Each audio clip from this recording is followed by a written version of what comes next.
आदरणीय प्राचार्य महोदया जूनू जी, एनएसएस प्रभारी मीना जी, एनएसएस कार्यक्रम अधिकारी राजकुमार जी और गांधी अध्ययन केंद्र के सदस्य महेश गोठवाल जी और प्यारे छात्र छात्राओं, आज आप में से कई बच्चों ने गांधी जी के जीवन के बारे में और उनके दर्शन के बारे में बहुत विस्तार से अलग अलग नज़रिए से, पर्सपेक्टिव से अपनी बातें रखी हैं और मुझे उम्मीद है कि बहुत सारे स्टूडेंट्स को गांधी जी के बारे में कुछ स्पष्ट विचार बने होंगे। जब तक हम ये कार्यक्रम नहीं करेंगे तो केवल कोर्स बुक किसी चैप्टर से हम गांधी जी के बारे में अपने विचार नहीं बना सकते। गांधी जी को समझने के लिए हमें ऐसी विचार गोष्ठियाँ, विभिन्न पत्र पत्रिकाएँ, उनमें उनके विचार, इन सबको पढ़ना चाहिए। किसी भी इंसान को समझने के लिए कई पर्सपेक्टिव से, कई एंगल्स से उनको देखना चाहिए, समझना चाहिए, जानना चाहिए और तभी हम एक पूरे मानव को समझने की कोशिश कर सकते हैं। पूरे मानव को समझा जाना बहुत आसान नहीं है।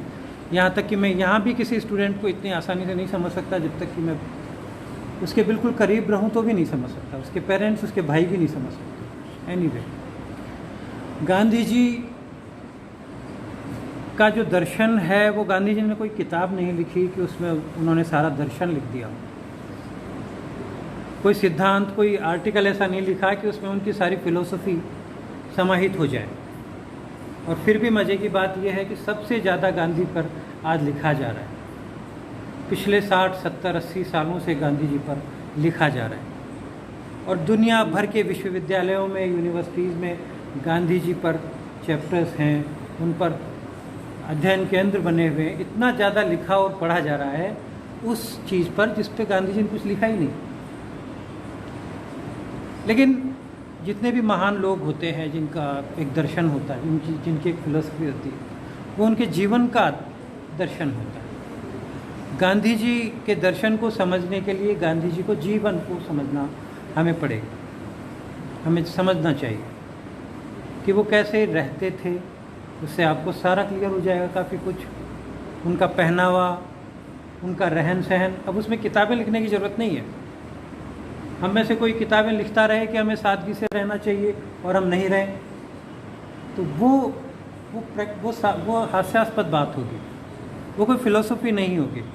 वो कागज़ ख़राब करना, वो स्याही ख़राब करना, वो वक्त बर्बाद करना है, खुद का भी और पढ़ने वालों का भी। अच्छी बात ये हो कि हम उस तरह रहें जैसा हम चाहते हैं, तो दुनिया अपने आप फॉलो करेगी। अगर आपकी फ़िलोसफी, आपके जीवन में ऊंचाई है, महानता है, कोई प्रेरणादायक बात है, तो दुनिया फॉलो करेगी। तो गांधी जी के जीवन में प्रेरणादायक बातें थी। उनके पहनावे, उनके रहन सहन जो इतना सामान्य था कि हमारे यहाँ जो आजकल किसान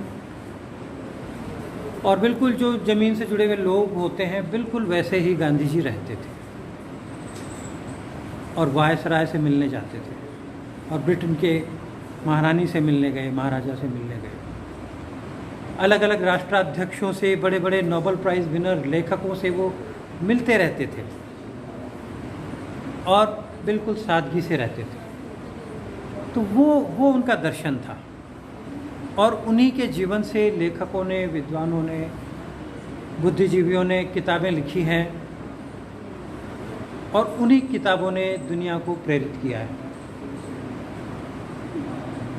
एक बार हमारे यहाँ कोई प्रधानमंत्री अमेरिका गए थे, बिल क्लिंटन उस टाइम वहाँ पर प्रेसिडेंट थे, तो उनकी बेटी को बताने लगे कि महात्मा गांधी हमारे यहाँ हमारे राष्ट्रपिता हैं, उन्होंने ये किताबें लिखी है। तो उसने कहा कि मैंने ये सारी किताबें पढ़ रखी है पहले से।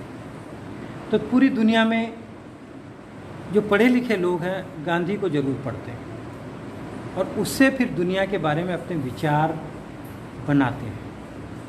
तो हमें भी चाहिए, गांधी जी की कोई बड़ी गहरी फिलॉसफी नहीं है कि समझ में नहीं आए।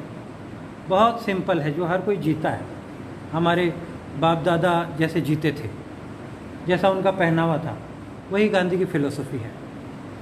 और बहुत सादगीपूर्ण। वो हिंसा में विश्वास नहीं करते थे, वो संहार में, वो नरसंहार में, इन चीज़ों में विश्वास नहीं करते थे। और दुनिया को कभी कभी लगता था कि ऐसे कैसे संभव है, बिना खून खराबे के आज़ादी मिलना, ये तो संभव ही नहीं है। और ऐसी ताकत से जिसने दुनिया को अपना गुलाम बना रखा है, लेकिन वो उन्होंने करके दिखाया, बहुत आसानी से करके दिखाया। और उनके दुश्मन उनका सम्मान करते थे बहुत ज़्यादा, मतलब जहाँ कोर्ट में भी जाते थे तो जज खड़े हो जाते थे सम्मान में, जबकि प्रोटोकॉल है कि ऐसा नहीं करना चाहिए। तो दुश्मन भी आपका सम्मान करे, वो उनके जीवन से हम सीखें। उनकी कोई किताबें हमें उनकी ज़रूरत नहीं है, उनका जीवन हमें दिखाई देता है, जिसको हम पढ़ते हैं, देखते हैं फिल्मों में, बस उतना ही हमारे लिए काफ़ी है। बहुत गूढ़ फिलोसफी की ज़रूरत नहीं है। और उनका जीवन कोई रहस्यमय जीवन भी नहीं था, बहुत क्लिष्ट, कठिन, गूढ़ जीवन नहीं था, बहुत सादगीपूर्ण था, जिसको बहुत आसान है उस जीवन को अपनाना। तो आज के कार्यक्रम को आप सभी ने इसका लुत्फ़ उठाया, आनंद उठाया, और आपका ज्ञान भी बढ़ा, मुझे उम्मीद है। और मुझे उम्मीद है कि आप आगे होकर कहेंगे कि अगले कुछ महीनों में, सप्ताहों में हम गांधी पर अलग अलग प्रोग्राम्स करें। जैसे पोस्टर मेकिंग है, प्रश्नोत्तरीय भी हमारे प्रोग्राम आएगा, और दो प्रोग्राम्स तो 6 और 8 को हैं ही। उसके अलावा हमारा वर्ष भर प्रोग्राम्स चलते हैं। हमारे यहाँ गांधी अध्ययन केंद्र है, वो भी प्रोग्राम कराते हैं, वेबिनार्स वगैरह। तो अगर आप घर बैठे भी कुछ बोलना चाहें तो वेबिनार्स ज्वाइन कीजिए, और गांधी जी पर अपने विचार पहले पढ़ के, समझ के, फिर अपने विचार बना के आप शेयर कीजिए, वेबिनार में ज्वाइन कीजिए, और आपको इससे काफ़ी फ़ायदा होगा। दूसरे कॉलेजेस में भी अध्ययन केंद्र बने हुए हैं, हमारा बहुत एक्टिव गांधी अध्ययन केंद्र है। तो आप हमसे मिल कर के और अपने कोई सुझाव भी दे सकते हैं जब भी आप चाहें। ठीक है, धन्यवाद।